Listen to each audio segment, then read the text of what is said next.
All right.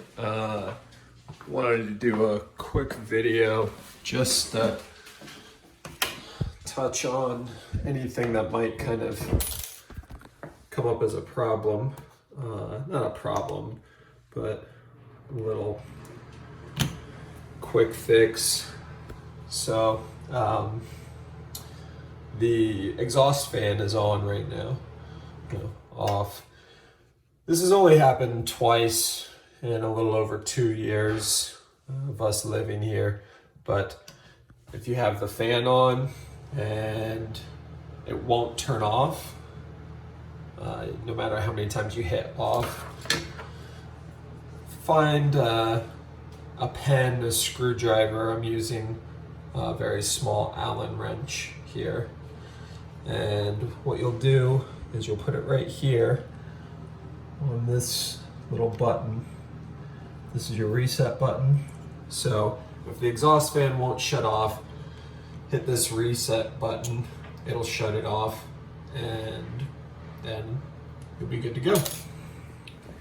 All right, so the other thing, and you guys shouldn't have this problem,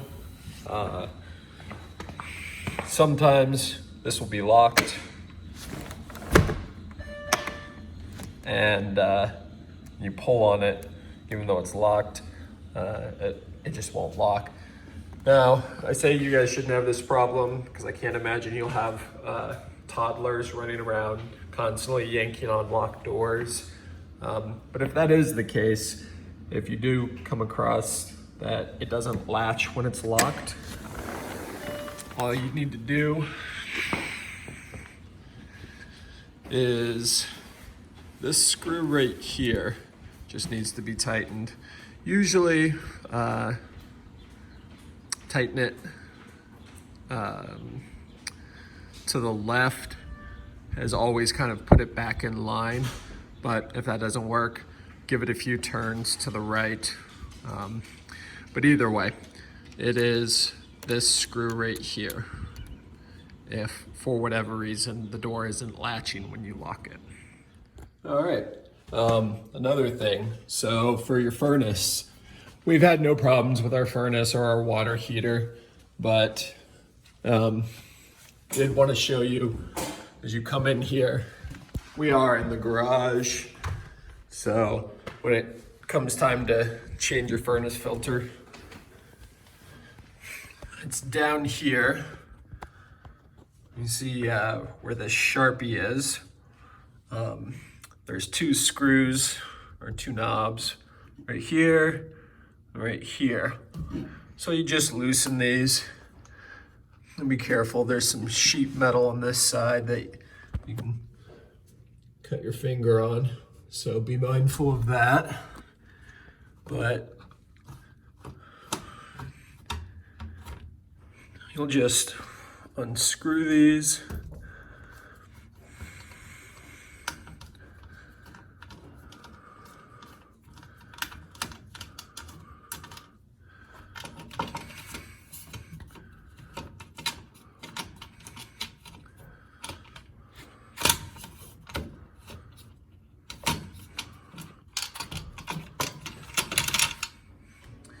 There you go.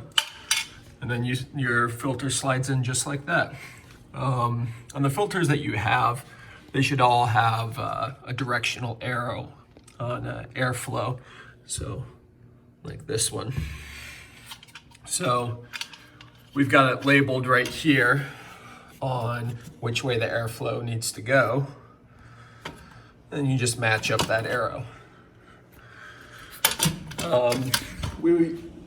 We'll leave this box of filters for you guys.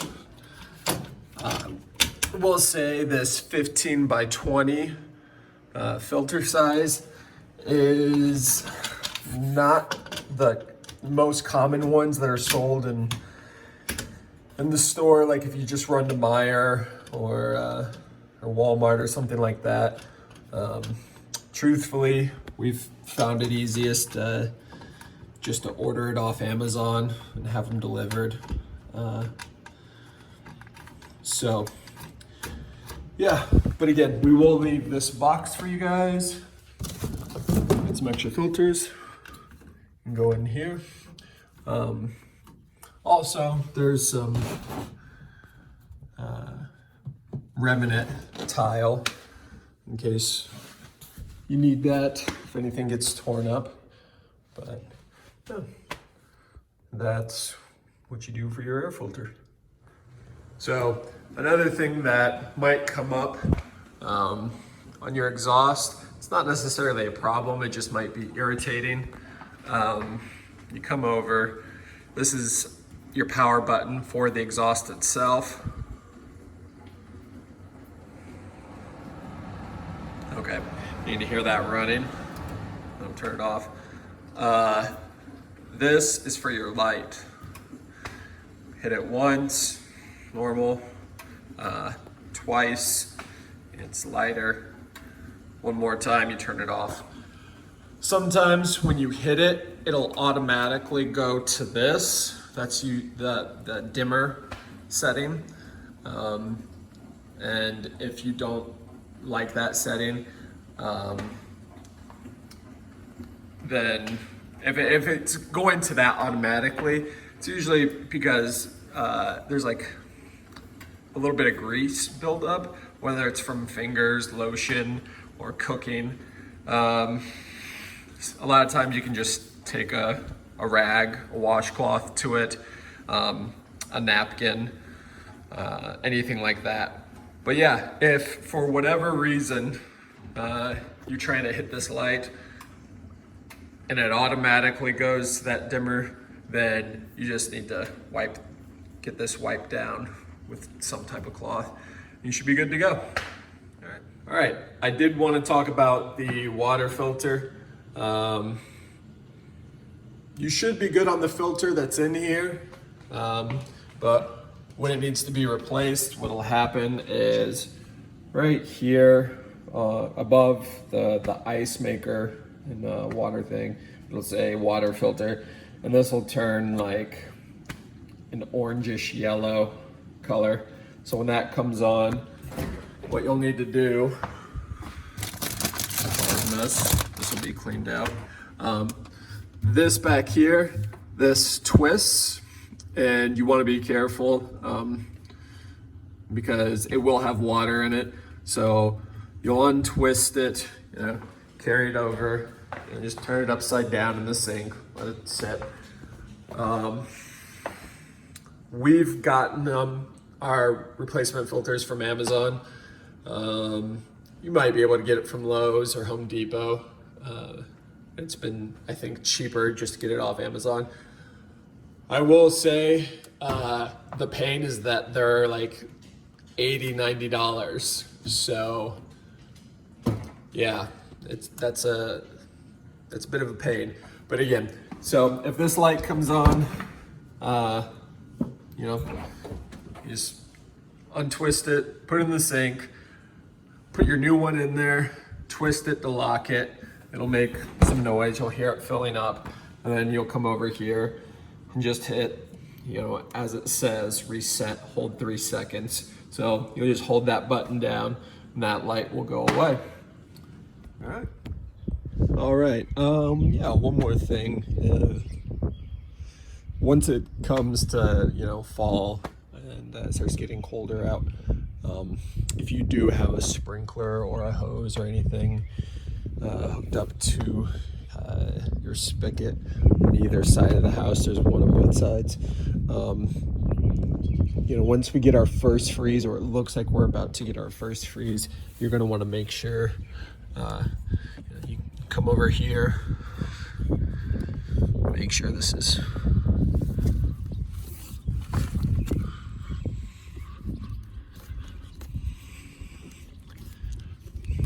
you're going to want to make sure that you're loosening it, not tightening it like I am.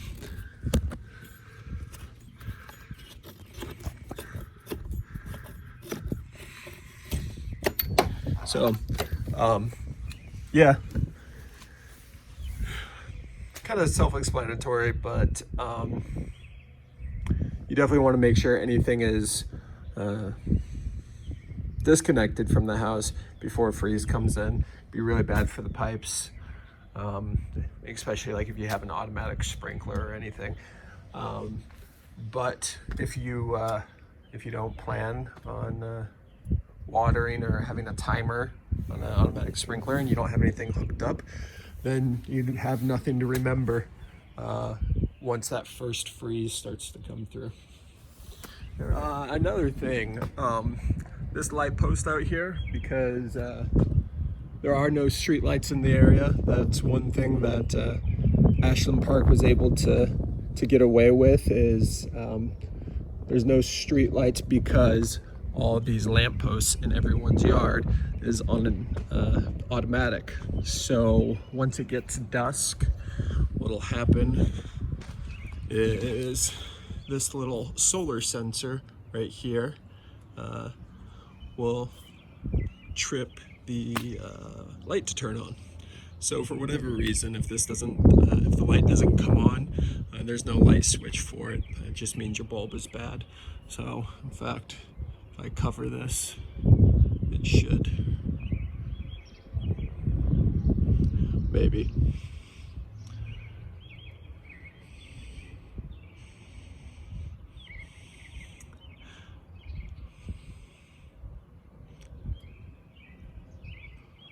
Well, either way, we will make sure that this light bulb is working before we're out of here. But again, this is on a sensor, so no switch needs to be flipped on for it. All right, so for the garage, if you want to open it without the garage door opener, come over here. The current code is 1818. So you go 1818, press, there you go. Garage is coming down. If you hurry up and hit that button again, stop it, as well as send it back up. But it does time out, so you might have to put that in again. So again, it's 1818, 1818. Of course, you'll probably want to change it, and the instructions to do so are right there. So there's that. Also want to show you that this is something we usually did at night, just because you can't access it from outside. So you can close the door, and then once it's closed, you can hit this lock button. We'll wait for that to close. All right, I usually then made sure the light was off and put that lock on. Once that lock is on, it takes the power off from the door and that outside keypad. So even if somebody has the code, they can't open it. So, all right.